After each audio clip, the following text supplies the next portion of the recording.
everybody. I'm Lisa Costello, and I'm the gallery director here at Parkland College. And we're delighted to have Janis Mars Wuinderlich here to speak. She's come all the way from past Peoria, is that right, on this rainy morning?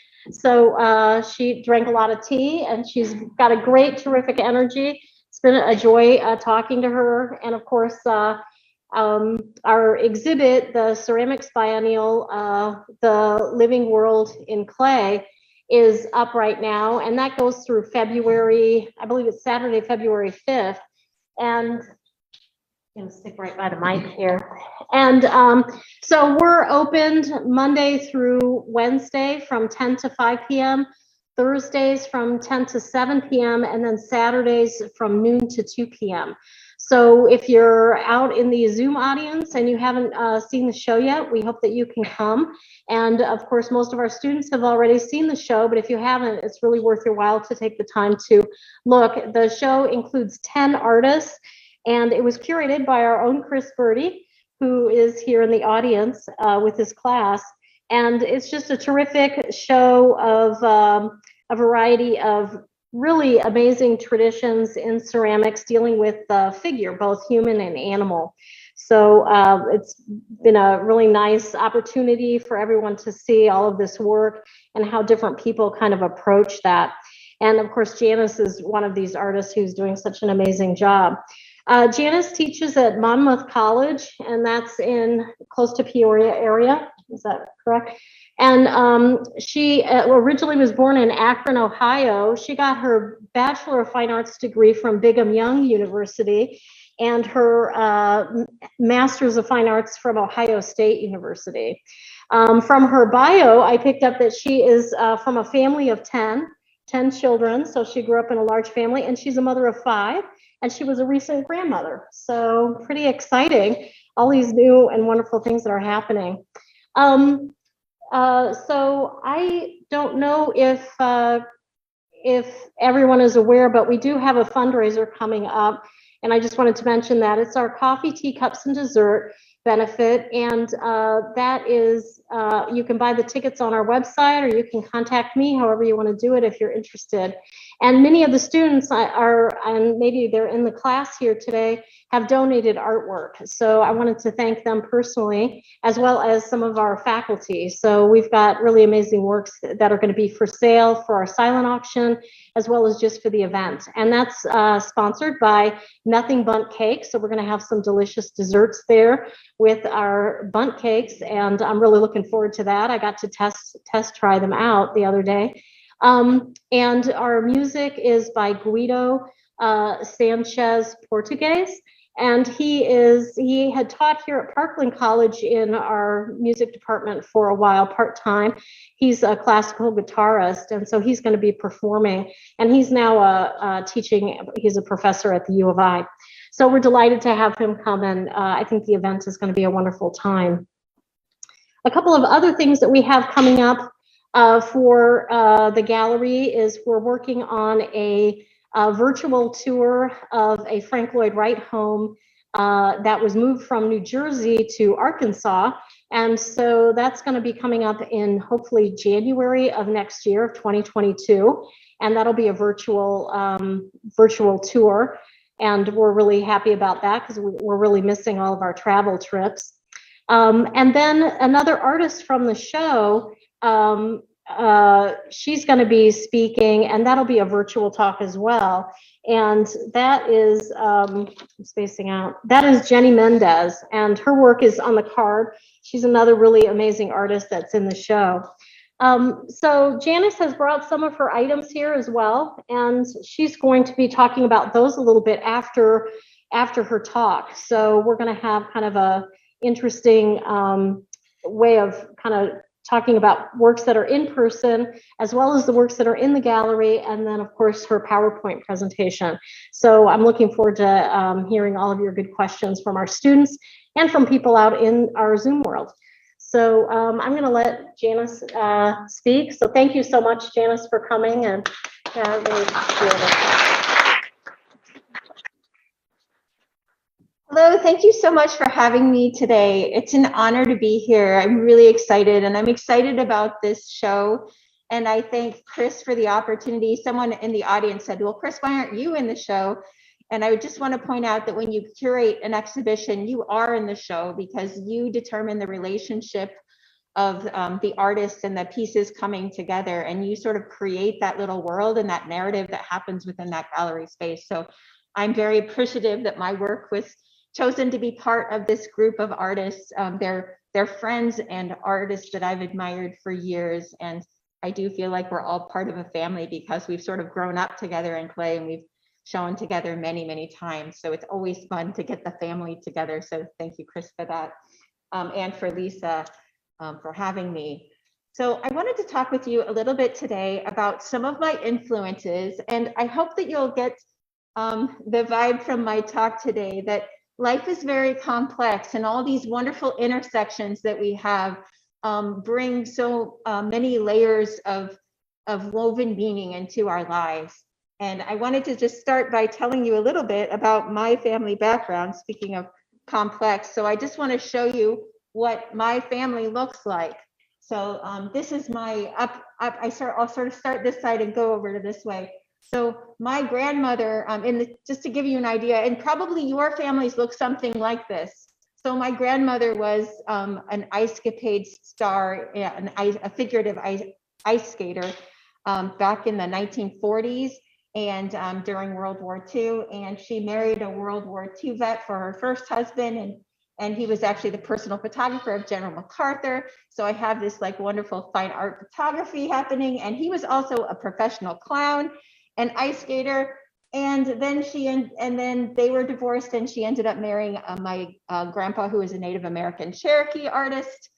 And so you can see how the family sort of blends together, and we get this really interesting mix of backgrounds. And then my parents decided to join the Mormon church, and they have 10 kids, and I'm number 2 of 10. And then my dad's sister decided to join the Amish sect. And they had a family of like 8. So between my big family and my cousins, we had this really interesting mix of strange, fun religions. And then we have a lot of self-taught artists in our family. Down at the bottom, I have my uncle who has for 50 years been making these wonderful, strange little like blobs out of wood, and he sells them at little festivals around Ohio. So that's my family tradition. And then I got married very young, right after my freshman year of college, and I had 5 kids of my own. And they've all grown up now. My youngest is 18 years, well, almost 18 years old. She's 17, but she's a senior in high school. And one of my kids is still actively in the Mormon faith. And this is a picture of him serving a mission in Ghana. And then my youngest is up on top. It's hard to see her because that's where the window is, but she's a little marathon runner and an overachiever. My current husband is here on the bottom here, and we actually ran our first marathon together like 5 or 6 years ago, and so we love to do these sort of crazy adventures. So you can see I have a pretty complicated family, and I think all of these layers and different cultural traditions and religious traditions, all of these things have sort of built me and made me who I am. And I want to talk to you a little bit about my artistic influences. So I just showed you a picture of my grandpa Edwin, and these are a couple of his paintings. So I grew up in a family where I was used to hearing his folklore, his stories about how the world was created. He would often talk about like the role that the spiders and the ants have, and wolves, and how the Milky Way was created, how different natural phenomena were created by the animals, and that we had this really important role with the animals. All right. And then I'm also really interested in art history, and I was really influenced by the study of art history in college and learning about other artists, particularly when I got to the Frida Kahlo part. I was really, really moved by her work. She was the first artist that we studied that I could see pain and emotion, and it told me that it was okay for me to share those things, and that life is full of duality and contrast. It's not just joy, but it's also equal parts struggle. And I thought she did that so well visually. So I'm extremely influenced by her, but I'm also really influenced by the tradition of storytelling that we see in art history. Some of our very oldest ceramic or oldest objects in art speak to the figure. They ask questions about our mortality and our existence and spirituality. And they happen to be, many of them, focusing on the feminine and the power of the female body. And so I really love that too. I'm also really influenced by children's literature. I had 5 kids and raised them, and we were very book-centered in our family. And so I would say I'm very influenced by Dr. Seuss and Maurice Sendak just as much as I am by art history. I'm also really influenced by the history of ceramics. And a few years ago, I was able to go study Iceland porcelain. So I put this little crazy figurine in here too, because I'm very influenced by the history of ceramics and the varied and sometimes ugly history of ceramics, but also beautiful. So these are some of my influences. So not only is life full of joy and struggle, but I'm constantly seeing this idea of duality in the materials that I use to make art. So I know that some of you are drawing, some of you are painting in here, some of you are metals in here. And so maybe there'll be similarities within your fields of study too. But if you're very familiar with the idea of clay, or if you've used clay before, so we're looking here at the very top. This is the chemical components of clay. And we have silica, alumina, and we have water. And they work together. And water is the thing that gives us plasticity. But the interesting thing about water has its own story of duality that I'll talk about in a minute. But it lends the plasticity. It makes the clay so that you can manipulate it and move it. When it starts to dry out and leave the clay, it becomes really fragile. And I love this balance of the ceramic material, that sometimes it's incredibly fragile and sometimes it's incredibly strong. And so I feel like the clay body itself exhibits this idea of duality. Even in the ingredients, alumina is like, its properties are like, no matter what, I'm going to keep from melting. And then silica is like, I love to melt and flow. And so you have these two like ingredients talking to each other, and one's like melt, melt, melt, and one's like don't melt, don't melt. And that's like that relationship together is what makes our clay really awesome. And if you flip around the ratios so that there's more of one and less of another, then you have glaze instead of clay. So I love this idea that you can sort of, even in the materials that you use to make art with, that you can see these interesting relationships and contrasts and dualities.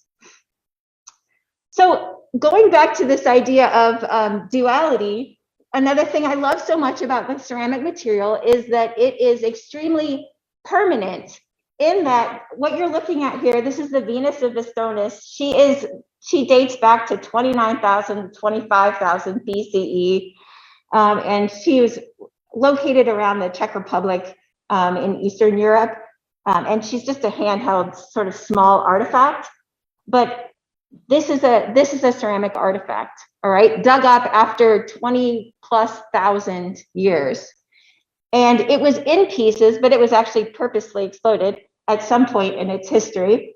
But those pieces, those shards are permanent, all right? They will likely be here for another 20,000 years, unless someone takes like something and, you know, pulverizes them to little bits, but even the little bits will still be here. So clay, once it's been fired, is extremely permanent material. The duality of that is that I could come over here and accidentally knock one of these sculptures over and it would break into 100 pieces, right? So it's fragile, but it's also permanent. And I love this idea of like the tension between the two. All right, so I could go into quite a lot of depth about why I love ceramics so much, but it has this ability to display duality between fragility and permanence. All right, so I tell my students the work that they make in my class will last way longer than they will.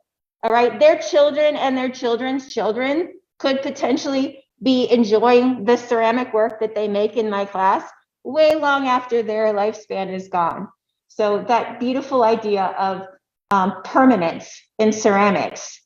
All right, if you are a student of ceramics and probably other forms of art too, you're also familiar with the idea of failure.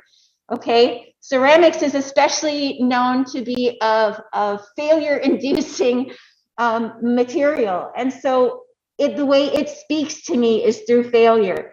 If it cracks in half, then it's telling me through its language of failure that I didn't do something properly, or that gravity is winning. Okay, and so its language is failure, and because of that, it teaches students to understand and embrace resilience. So again, this is another duality that I love so much about clay. All right. And honestly, what we have left, the entirety of what we have left in our human civilization, most of it is made of clay because it's such a permanent material. All right, I'm going to stop geeking out on that for a minute because we have to move on. But this is a piece that I wanted to show you. This is not in the exhibit, but this is a piece that I made a few years ago. And I made it after visiting Germany. And I'll show you in a minute what influenced me with this. But I was able to spend several months researching porcelain in the city of Dresden, Germany. The awesome thing about this city was that it was, well, I don't know if awesome is the right word. It was devastated in World War II by bombings of unified forces. And so much of the city was destroyed, and they have been piece by piece rebuilding Dresden. And so you can visibly see the buildings being restored. And what's really cool is that some buildings that had porcelain reliefs on the outside of them were preserved because of the porcelain. But I was really inspired by this whole city's resilience, that they would have the stamina to take piece by piece and brick by brick and rebuild their city. And even within the city itself, there's constant flooding from the city, from the river that winds right through town. And I saw this amazing sense of we get destroyed, but we rebuild. And so I wanted to make a figure that embodied this idea of resilience and rebuilding. So this is a piece I made, and I wanted her belly to be like a cathedral, like those great cathedrals that were built like in the 12th and 13th centuries in Europe that I was able to visit. But I also wanted to speak to the sacred and powerful nature of birthing and nurturing. This is something that I feel like we really undervalue historically in our contemporary world, but somehow historically, if you go back, the very oldest things we find are celebrating the fertility and celebrating the feminine. So I don't know why we have that incongruency in our contemporary culture, but I've aimed to change that with my art. So this is like a trophy to all the birthing people out there. And so I have babies being born and flowing through this figure. And I have elements of sort of sacred cathedral and place. And again, I wonder if I skipped a slide. No, I guess I didn't. Okay. Sorry about that. But I made this piece, and it's incredibly fragile of a piece, but I really was determined to get all these little figures on here, and it's quite a large piece. It's like 3.5 feet tall. But again, I want to show you the duality and the sort of interesting provenance that can happen to a piece.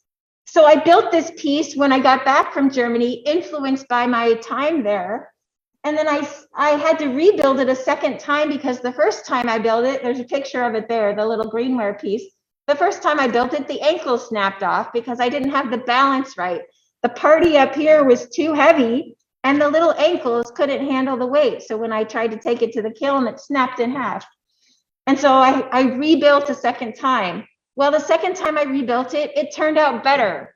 And so even though that was torturous for me because I'd spent an entire month building it, I learned so much in the process of rebuilding it. And it actually was a better piece the second time around. And of course, the second time around, I made all sorts of arrangements on it so that it wouldn't snap in half. So interestingly, I sent it to all these places for exhibitions, right? It's visited all these different spots. And when it got down to this spot here, where's Macomb? Okay, yeah, when it got to Western Illinois, this really strange thing happened. It was sitting on a pedestal, and I don't know if there was like movement on the floor, but some weird thing happened. And the feet stayed on the pedestal, but the whole piece fell and like flew forward into like 300 pieces on the gallery floor.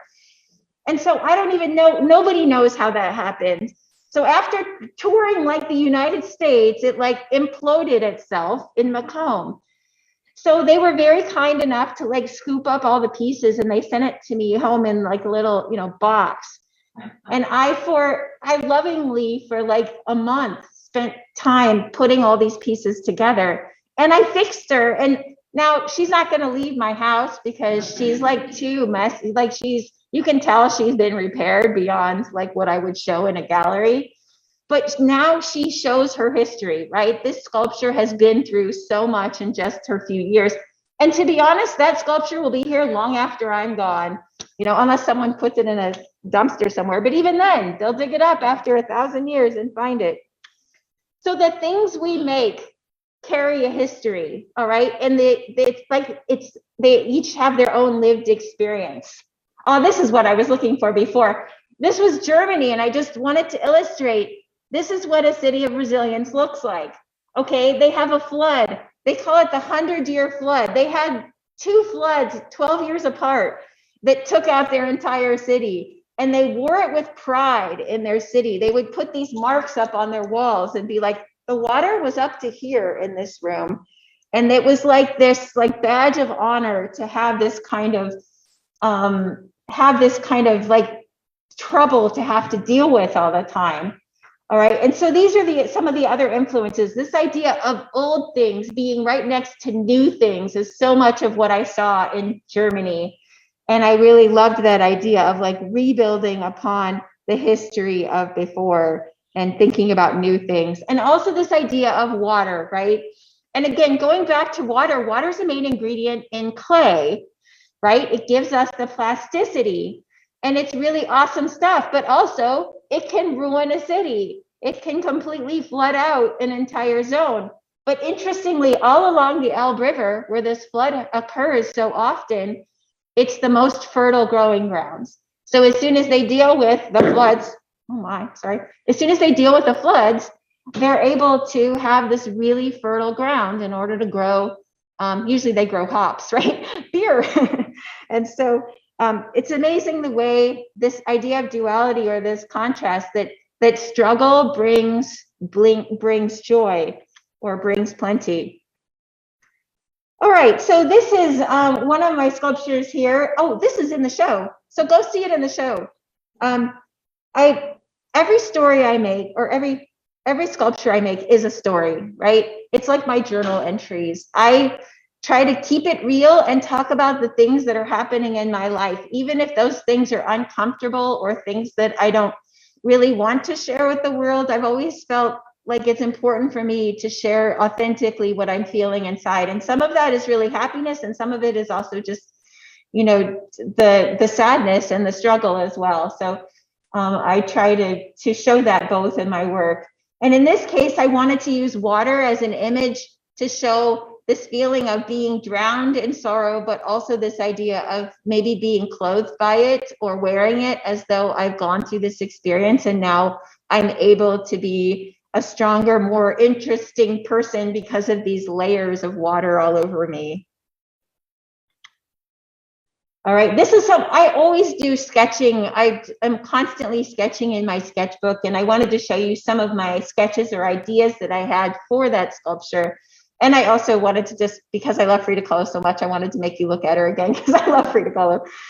But again, this idea of being able to show the world that it's okay to have this kind of pain and emotion, and being able to channel that in some ways through your art, and to be okay with this idea that the world sees you as an imperfect person. This is a piece called Apron Strings, and it's inspired by this idea of how awesome it is to be a mom and how great it is to nurture and to care for someone so intensely, that you're birthing them, nursing them, and then caring for them, and then like helping them get their driver's license and dropping them off at school every day. And you do all these things, and then they go away and all they really want is your money. And then you're paying for their college tuition, and then they may or may not ever talk to you again, or they don't really want you to be part of their lives. And it's been an interesting thing for me to experience this, right? Because it literally seems like I can just think back in my head, and it was yesterday that I'm holding this little baby. And then today I'm a grandmother and my kids are all grown up, and there's nobody clinging to me like there was what seemed like 5 minutes ago. And so this idea that life moves so quickly in these cycles, and in some ways predictable and in other ways unpredictable. And number one, I want to just like enjoy every moment of it, like the joy and the struggle. But I also really want to document how awesome it is that we have people who nurture, because it's not valued by our society. It's not something that you get a paycheck for. And so therefore, it's something you do out of love. And it's not a female centric thing. I think it's, all of us who are nurturers, and that goes toward in professions as well. I feel like it's just incredibly undervalued. So again, in all my work, I overemphasize it, because I'm like, look at this thing that builds our humanity and builds our society, and we just don't even recognize how awesome it is.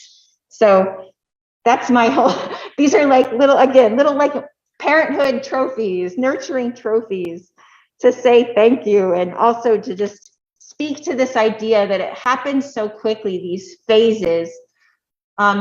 These are some of my influences for that piece. I love children's books, and this is Katie No Pockets, and she had this like giant apron.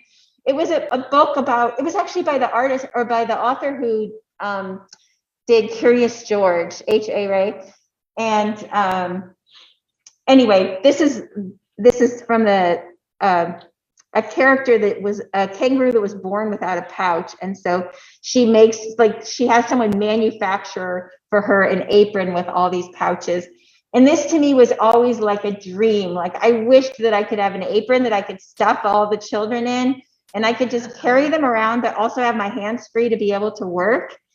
And I have, since my kids were little, I've always wanted to just be working and making art full time, but also being a really engaged parent. And so I would often wear my kids in a backpack when I was sculpting. So that's the middle picture here is actually me with my son Xander sculpting. And he was perfectly happy to be up as long as he could see what I was doing, and he felt like he was in my business, that he was perfectly happy that way. And so this is often how I sculpted. And I think it really affected my imagery, because I wanted to speak to my like journey of nurturing and mothering. And that's what became the main theme of my art.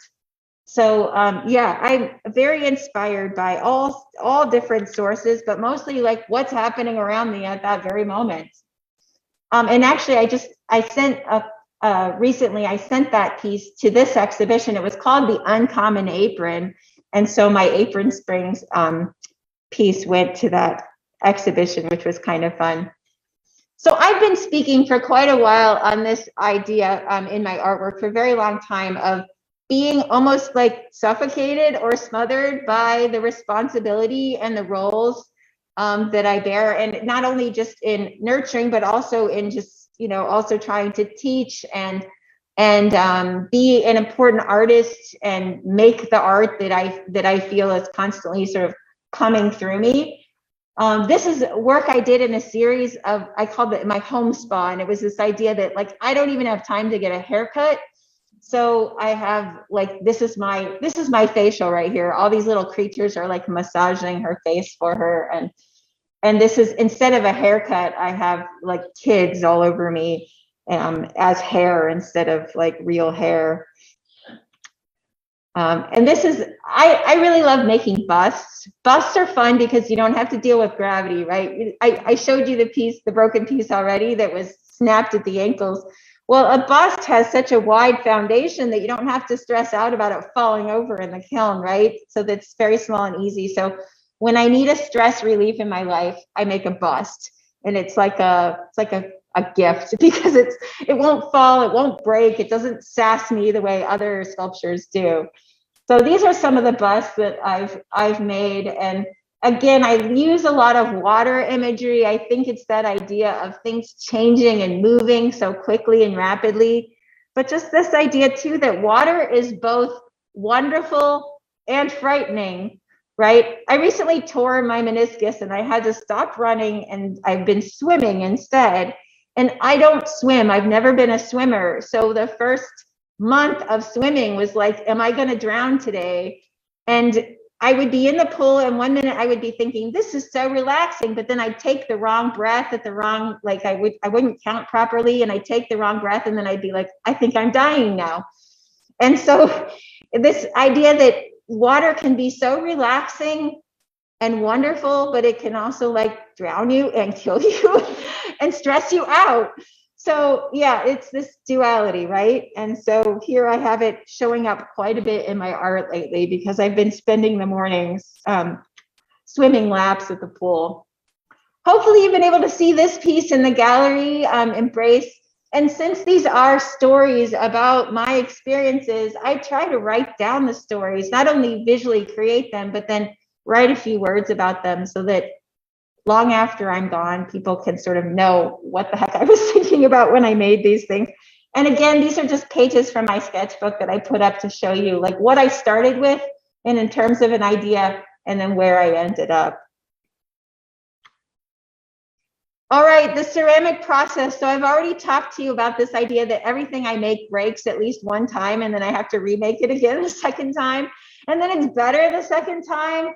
And I teach this to my students. I think it's like more important, the lesson they learn in resilience is more important than anything they make in my class. It's this idea that if you persevere, the first time you build it, it's like a prototype and you'll see all the flaws and the clay will speak to you. When you see a big crack, that's clay language for, I don't have enough clay in this section, or you didn't compress enough, or, you know, like clay has this language of failure, cracking and bloating and all this stuff. And then we know thin glaze, and that's how it speaks to us. And so I embrace that about clay, that it's this incredible challenge. And I work in layers, and you can see I always start from the ground up. So I build the base first because I have to deal with gravity. I don't want it to fall over. And then I think about the relationships of all these different creatures as I put them on. And then I lower it into the kiln, and I already have a first layer of underglaze on it before I fire it the first time. But it's a process just to get a sculpture into the kiln. I had to like create these pulleys and have like 3 people help me get it into the kiln because it's heavy and it's complicated and there's no like easy place to grab it and stick it in there. But this just shows you kind of what it looks like as it goes through the phases of building.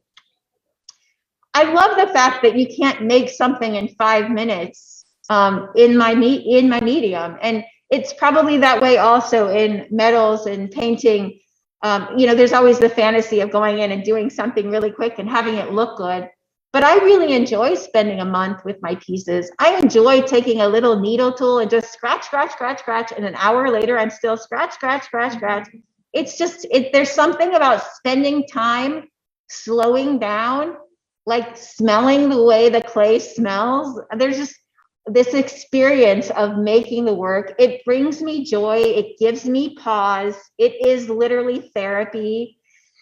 For me, especially when I'm working through things in my life. So this piece is also in the gallery, and I brought a little, or I added a little, apologize for that little window there. I'm not sure how to make that go away, but I brought no, I didn't bring it. I was going to bring it this morning, but it was pouring down rain, so I didn't. But this is a painting that I did that is kind of along the same lines. It's like speaking to the same story as the ceramic piece. So I've been challenging myself to not only sculpt things, but sometimes to paint things too.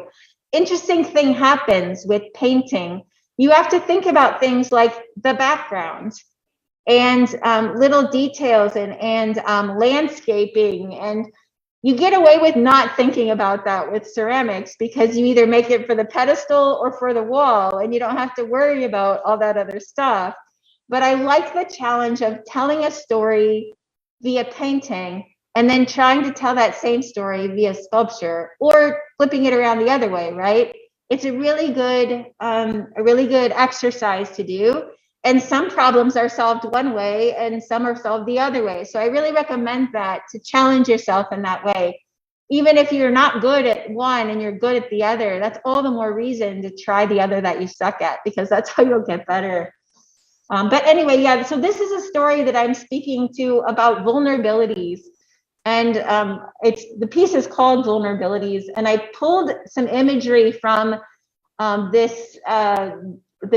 story of the Red Riding Hood and the big wolf that comes to eat the Red Riding Hood. And I wanted this to be ambiguous. Like, you can't tell if the wolf is part of her clothing that she's wearing, like she has been victorious over destroying the wolf, or if she's emerging from the wolf's head because it's eaten her. So there's this kind of ambiguity to it that you don't really know if she's successful or not, but you do see her face. So we do have hope for the future. And I wanted to include these sort of menacing looking birds on the top of her head. But this was a challenge in and of itself because it wouldn't fit in my kiln. So I had to cut the birds' heads off and then attach them later. And there's always this puzzle that needs to be figured out with ceramics. There's so much problem solving, which is another reason why I promote ceramics so much at my college, because I'm like, you know what, liberal arts thinkers, whether they're engineers or nurses or pre-med, they need to be problem solvers, and you get so many problems to solve when you're working on fine art. All right, this is again, these are my fun therapy pieces because they don't fall over in the kiln. This is called the swimmer.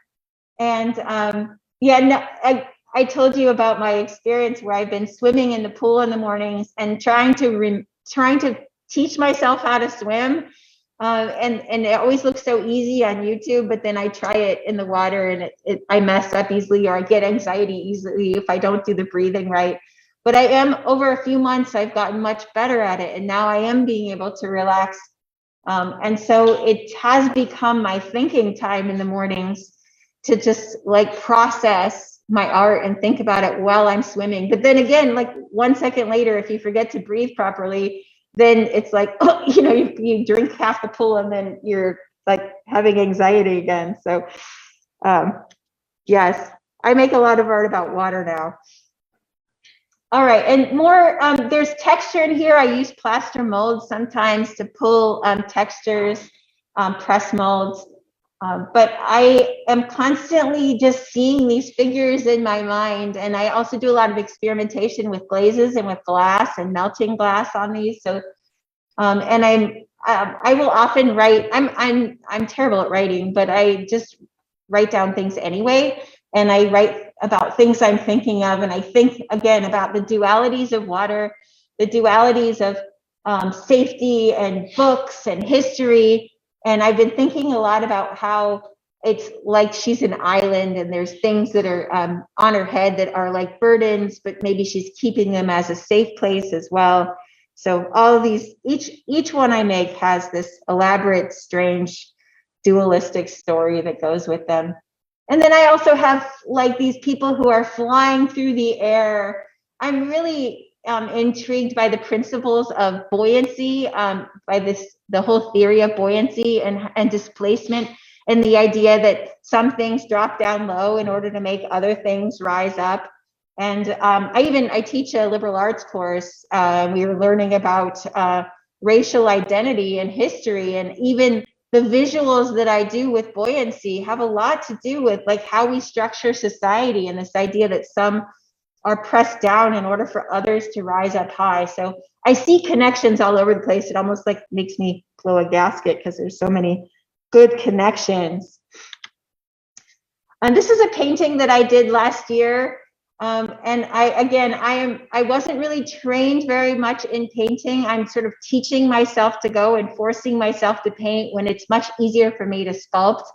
And I like this idea of sort of forcing myself into a discomfort zone so that I can find something new about the process of creating work. And I've been doing a lot of things lately with like this idea of scars and people looking at you, and also eyes and the ancient symbolism of eyes. And so these are some of my drawings, and then that's a work that I did recently, an acrylic painting, and it's quite large, not that large, but it's like 4 feet, something like that. This is another sculpture. Oh, also besides water, I do a lot of birds, because it's that idea of movement. Like 1 second you've got the swarm of birds, and then the next second they all fly off and the birds are gone.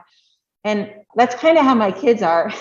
Like 1 minute they were all attached to me and I could not even like go to the bathroom by myself because I've got kids everywhere. And then the next minute they're all like texting me, hey, I need $50. And they're like gone. So yeah, that's my life. I actually made this piece to celebrate when my son got married, and it was a wonderful event, and I was super excited, but it was really hard for me because I thought 5 minutes ago, literally, I was just nursing him, and now he's grown up and wanting to get married. And it was this strange, wonderful event to have this happen. It was also hard for me because I couldn't attend his wedding because I wasn't like currently like an active member in order to be able to go into the place where he was getting married. And so I had to stand outside the party while everybody else was doing this thing, and I birthed that child. And so that was a very traumatic experience for me to be like rejected, and to, even though I was, you know, kind of important, I thought, in making that whole thing happen. But again, like, how can you describe the most wonderful and joyous moment of your life? And it's also a really sad moment, right? That's what life is, honestly. Like, that's so much of what life is that at the very moment you're grasping the most wonderful thing, you're also dealing with this something that's so dark and so hard that it's like you can hardly even stand. And so how do I deal with that? I put it in my art. I speak to that moment in my art. And so when I look at this piece, I have equal parts happy, sad, because I'm thinking about that moment when my son, you know, was eternally joined to his wife, but I was outside the room. All right, and this is Madonna of the Prickly Child. Again, this is parenting right here. When I'm dealing with somebody who's really prickly, I just draw a picture of it. It's easier to deal with it. And so this is my way of, yes, it's like I'm trying so hard to love someone who's very, very hard to love, right? But that's what you do when you're a parent. It's like nothing stops you from loving someone, even if they say, don't love me anymore. So, and I speak to it as well in this painting here that I made. And again, my paintings aren't, I'm still learning, like I'm teaching myself and I'm struggling with them, but I also enjoy the process and the struggle of making them. This is another piece. I have an uncle who supplies me with an unlimited supply of antlers. He's a bow hunter. And so he gives me all this great stuff to make art with. So I wanted to be able to symbolically speak to this idea of deer in the headlights, and also I put all of these. This one has a lot of symbolism and a lot of meaning to me, but it's basically like a deer baby in underpants. So thank you to my uncle for supplying me with antlers. I think antlers are an interesting thing because they speak to the identity and the history, the past history of the animal, right? Depending on how many fights they've been in, how old they are, their gender, it's all in there. And teeth are that way too. So you see a lot of antlers in my work, and you see a lot of teeth in my work because they tell us part of our human history. Books also share our history, and I put the imagery of books in a lot. Sometimes I do that to show the weight of our history, like the negative parts of our history, and sometimes I want it to symbolize the awesomeness of our past history. And it's sort of equal parts on that one. But I often put them as like almost like burdens stacked on the top of their heads. So, and I do a lot of strange drawings. These little drawings are from my sketchbook. Oh, this is, I'm up for tenure this year, and I can't tell you, like, the review process is so incredible. And I, like, already this semester, I've had 7 people observe my classrooms, and I have like 10 people writing letters for me. And it's just, the process is so incredible that I don't know how anybody survives as a professor. But it's been a process, and it's been, one thing I love about it is that you're constantly being asked to assess and evaluate your own failures, your own weaknesses, and you're also asked to evaluate the weaknesses that others see in you. So students and other faculty are constantly looking to see what you can do better and improve on. And I talk about that in my artwork. I talk about, not only am I trying to improve and see my own flaws in my art, but I talk about that process. So I've got a whole series of scholarly bitches where I'm like, we can do this, we can get reviewed again, and we're going one more hoop to go through, and then I'll finally have tenure. So I have a whole series of like little sassy creatures that I make every time I need one. This is a painting I did speaking to this idea of burden. And again, a lot of my work is like covered in creatures, and it does speak to this idea of, boy, there's a lot that I'm dealing with and that's piled on me, but I'm like better because of it. And without it, I wouldn't be a very interesting person. So yeah, she's made interesting because of her amazing burden that she carries. Okay, more busts. I don't know why I put in so many busts. I guess because they excite me, because they're fun to make. And they're also easy to box up and ship to a show, much easier than my big obnoxious sculptures that you have here. Oh, I also love cats and dogs, and I have a lot of pets, and I also love all of my neighbors' pets. And so anyway, this was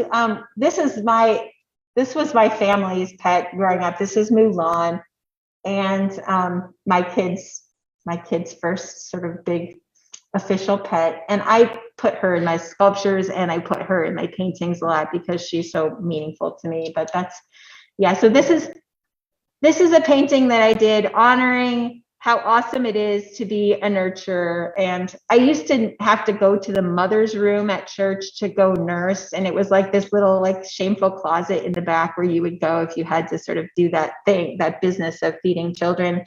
And I got a little militant about it as I got older, and I got less, I guess, modest about it, because I'm like, hey, I'm doing this really great thing, and it's awesome, and we should be celebrating it. So I'm not going to go sit in a bathroom stall and nurse my child. I'm going to like, so here she is, like in the middle of a cathedral, just sort of like putting it out there and being like, I'm a nurturer. And the funny thing is that I'd made a sculpture to go along this as well, and it got censored out of a big important exhibition because it had cat nurseys, because that's somehow offensive. So I apologize for showing you cat nipples today, but sometimes animals have babies and nurse them. It happens. These are some of the other creatures that I've made recently. They're kind of fun and sassy, and sometimes I'm speaking about crazy things about religion, or sometimes I'm honoring religion. Sometimes I'm talking about academia and crazy things about it and wonderful things about it. So I've got all of these little creatures that I make. And just, yeah, creatures everywhere. I'm a maker, and I make stuff all the time. So this is actually the most recent project I've been working on, and this is for my upcoming tenure exhibition. I'm doing a whole series of work about myths that we have about creation, where we came from, and I'm examining how we do that in terms of like Christian belief, how we do that in terms of primal beliefs and ancient beliefs, and I'm sort of comparing all of them. And in many of them, the feminine is really super powerful and is the creator. In others, it's not the feminine at all. It's like this masculine god. So I've been sort of like looking at all of these different cultures. And so I'm having a really good time emphasizing the ones that are about like women birthing the world. And so this is a painting that I just finished about this idea of like, let's acknowledge where we come from. And I've made a whole series of sculptures as well that kind of go along with this idea of different theories and myths that we have. And again, studying different religions. This is based on a Hopi myth of the Spider Woman and insect man creating the world and creating these little creatures, and like the turtles assisting. And again, a lot of these stories too come from my grandfather. So I'm sort of pulling his mythology as well. I just finished this one too, and I just barely finished it up. And it's this idea of like the plants and the animals and all of these things sort of coming together and giving life to the world. That's just that was something I did for fun. I love art history and I love to like put my own spin on it. So I do all sorts of like funny Frida Kahlo paintings and Art Velasquez pictures, but that's my end. So so let's talk about your questions, or what questions or comments do you have? Yes. I have two questions. One is technical, and then another one is conceptual.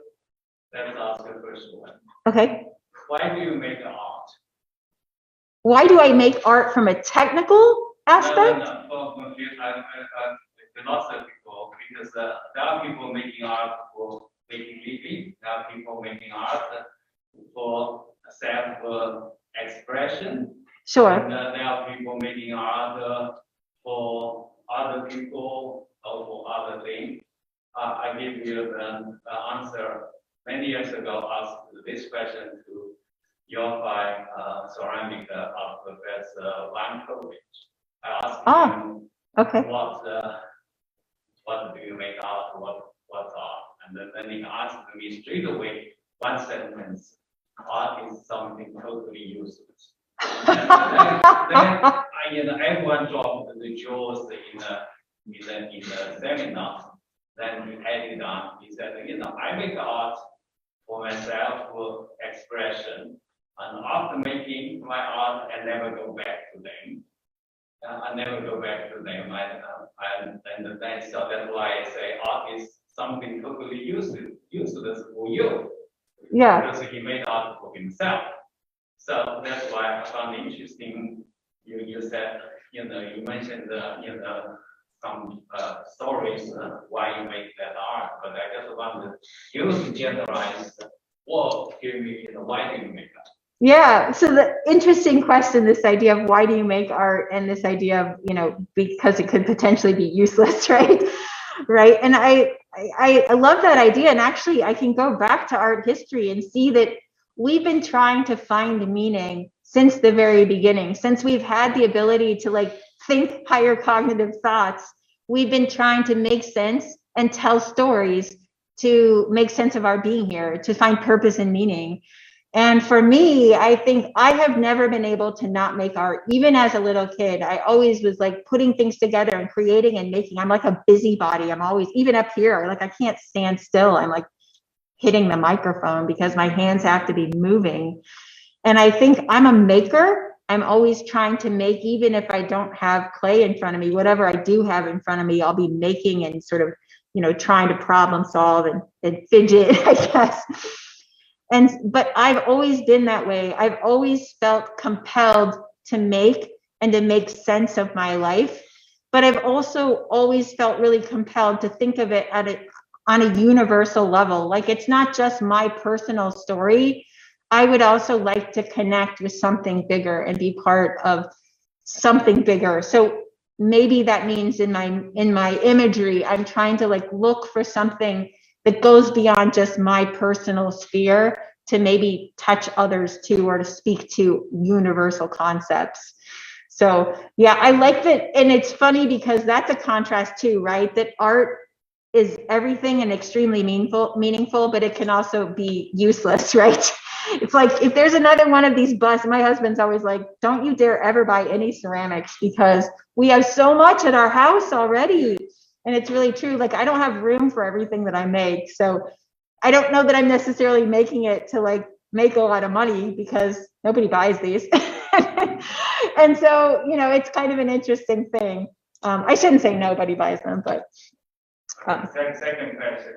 I saw some slides. You have a sculpture at the back of the sculpture, several pieces had something like a spiral, and in the open. Are they spiral or different things? Are you talking about the fact that it's different on the back side than the front side? No, no. I just say some slides at the back. Oh, like the spine, the skeleton. Ah, yes. Okay, yeah. So the question was asking about the behind the piece. I often put a skeleton, like a spine, behind the piece, and I think I don't know. I don't do that on purpose. It honestly just has started to grow into a natural form that somewhere in the sculpture, I usually put some sort of a bone. And I think maybe I'm referring back to this idea of mortality or fragility. And also this idea that we're so vulnerable, like we wear our vulnerabilities or our human nature in some way. And I know for me, as I'm 51 years old and I've never had injuries before, but now I tore my meniscus and now my hips are starting to hurt and all these things. It's like I'm going downhill. How did that happen? And it's like my eyesight's changing and I'm going through menopause. And it's like I had such a good thing going for so long. And now everything's like breaking and getting achy. And that's part of the human experience. And I want to sort of channel that in my work and be like, hey, it's okay to have gray hair. Like, we don't have to pretend like we don't. And so, I don't know, I speak to that a little bit. And I think sometimes I use things like a spinal cord or like skeleton bones or something to speak to this idea of mortality for sure. Okay, but I guess the reason I asked this question is because the spine bone does not go up to the scalp. Okay, it ended up at the neck, so that's why when I saw it, I felt confused. What's that? There are a lot of things that I do in my imagery that would definitely confuse someone who's looking for literal translations, because I break the rules all the time. Like, I make birds that are nursing their babies, and birds don't generally tend to be mammals. And I know that, but I do that not only to be sort of quirky and different, but also it's this idea of duality. Like, why don't birds nurse their babies? And but yes, I was actually doing a little bit of a play here, like for particularly this one. A book has a spine, and so I wanted this to be about books, and so I gave it a spine all the way down. But you're right, the back of our heads don't have a spine, so it could be also slightly strange and creepy, so I apologize. Sometimes I break the rules. Other comments, thoughts? Thank you for your comments, by the way, that's great. Yeah, question? I have a technical question, and I was wondering how exactly you got the detail of the clay, like what stage the clay was in, whether it was plastic or like leather bar. Sure. I think that if you're familiar with clay, you know that there's a time and a place to do everything with it. And as soon as you're done building it, if it's still kind of sticky, it's not a good time to do the texture.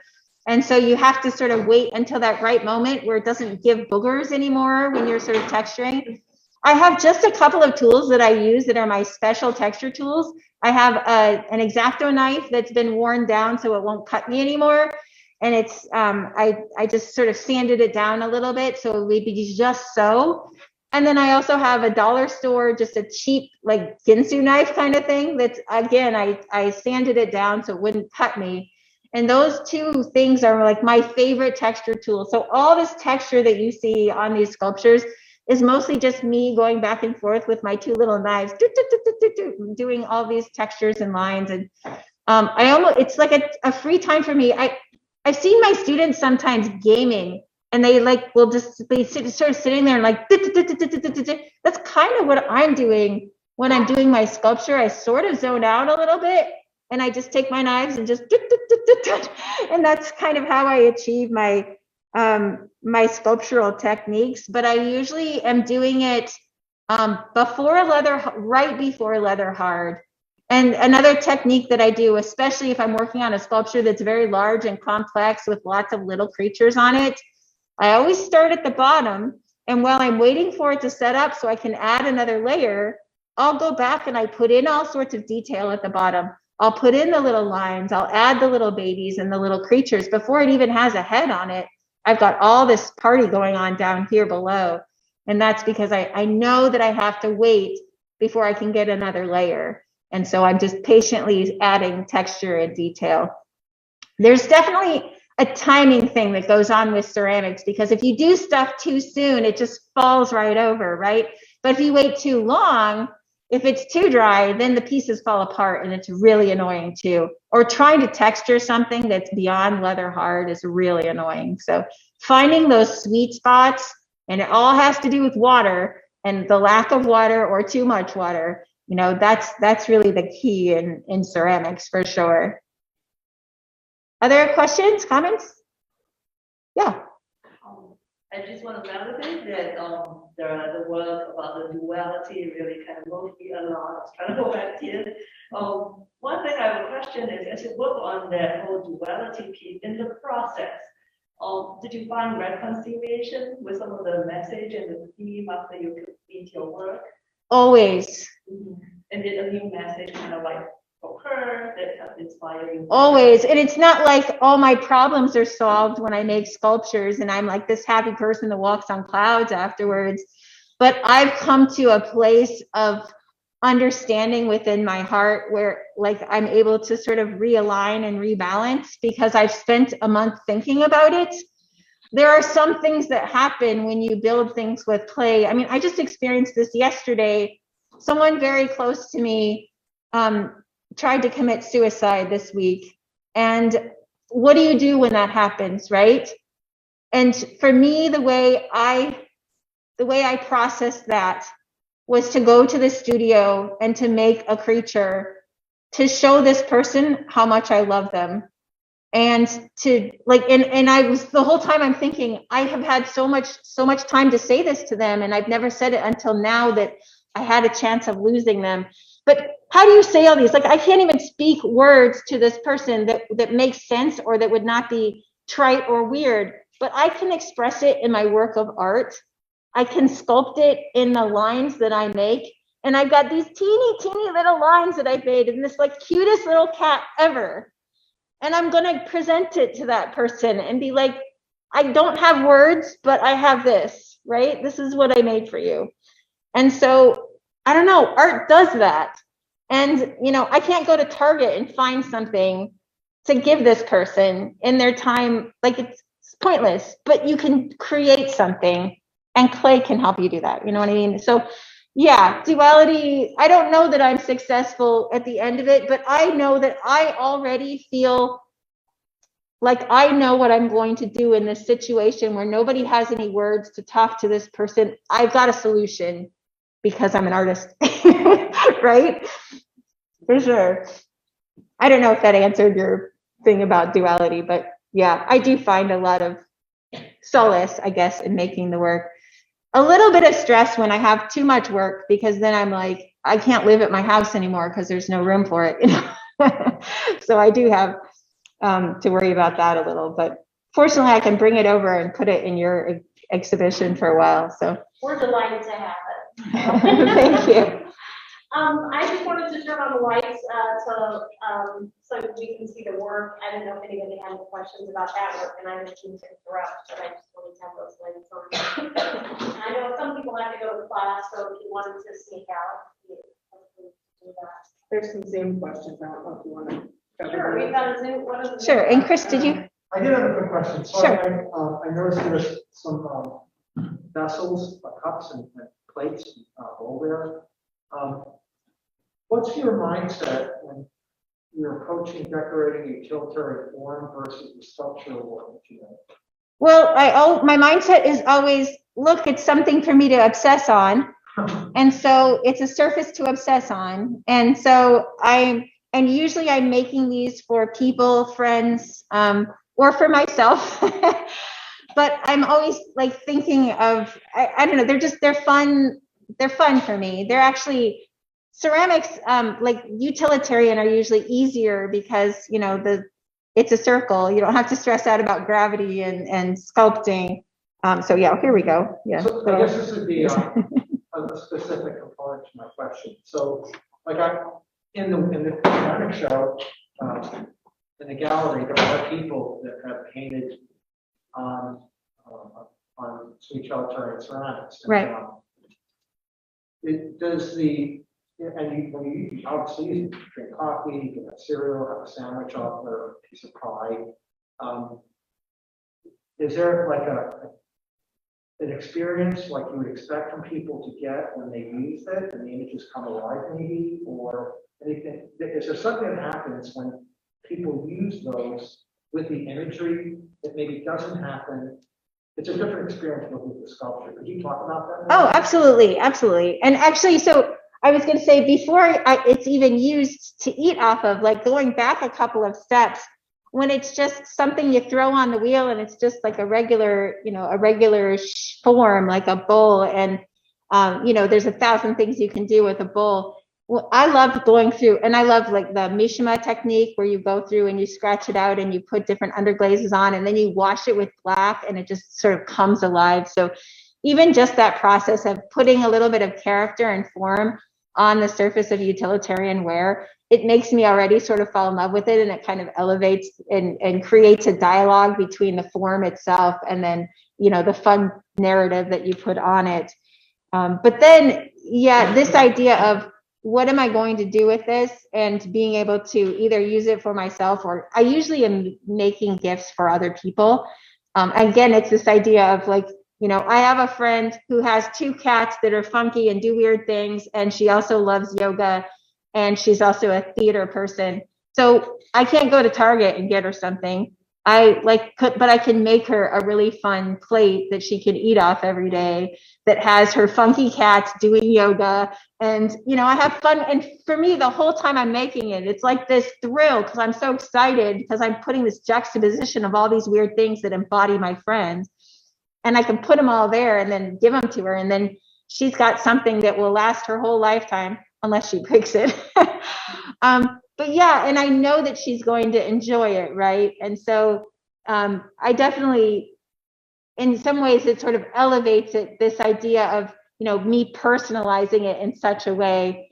I don't know if that answers your question. Well, Were you looking for? About is, and I know this like from my own work that I've decorated and work with the show, as well as the countless artists that decorate ceramics with imagery, is there's one experience you get when it sits on a shelf, you know, when it's covered or and then when you use it, it's very intimate, like a cup you bring up to your lips. It's a very intimate act, and you're bringing up these images in with it. So maybe people that on your work have responded to that, and that's kind of what I'm talking about. Is that it's because they're on intimate objects that you use. It's a different experience than something on sculpture. Does that make sense? Yes, that does make sense. And it's not just utilitarian wear for me too. It's also the scale. Okay. I make a lot of things that are small. They're not meant to be on a big pedestal because they would get lost in a gallery. Like if I put my little small bitty babies up there, no one would even see or notice them. But in your home, or giving them as a gift to someone, or holding it in your hand, it becomes intimate and wonderful. And it's just this little detailed sort of yummy bit that I've made. And so, yeah, there's something really important about that. And there is this act. I like making utilitarian wear because it is part of my daily ritual, right? I can't eat breakfast off of a sculpture, right? I can look at this guy in my dining room and he can like give me joy from looking at it. But there is something really wonderful about drinking my tea from something that I've made myself, holding the weight of it in my hands. And I think about that even just on the bottoms. I want like every single surface to be like thoughtful. And so I consider that, you know, so yeah, it's like, you know, that there's a little message down at the bottom in case somebody does, you know, pick it up or whatever. So yeah, I think and part of being a ceramic artist is that I can get away with making some pots sometimes when I feel like it, and other times I make sculpture And other times I do painting, and they go all different places depending on, the audience. And so, yeah, but for sure, there's something beautiful about being able to use it and have it as part of your daily routine. You can't eat dinner off of a painting, no matter how hard you try. But if you put that painting on a platter, then you certainly can, so that's why you should all be in the ceramics lab.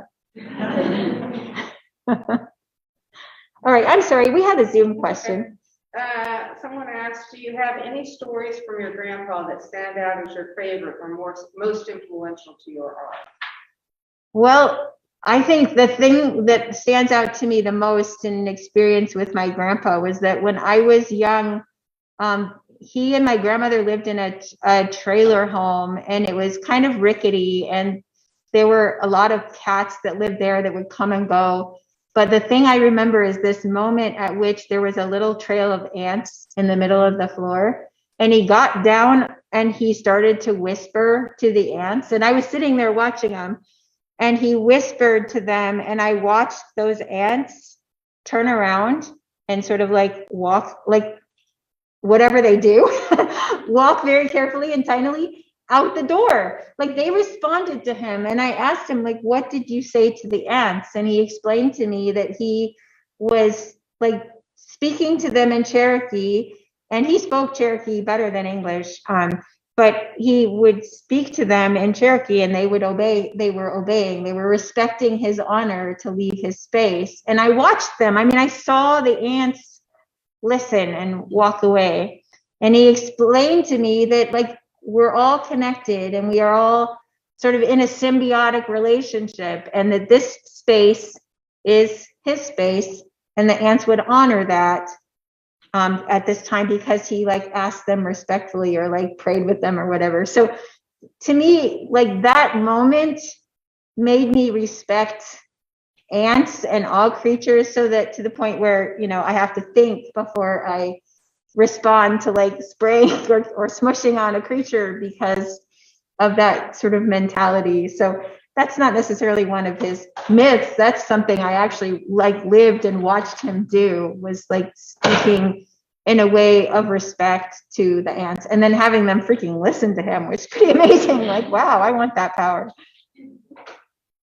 Someone else asked what the meaning of the multiple eyes on the artwork we embrace. What is the meaning? Okay. Well, I started putting eyes on different parts of the body. At first, when I had my oldest daughter started to grow up. Dang it, kids do that.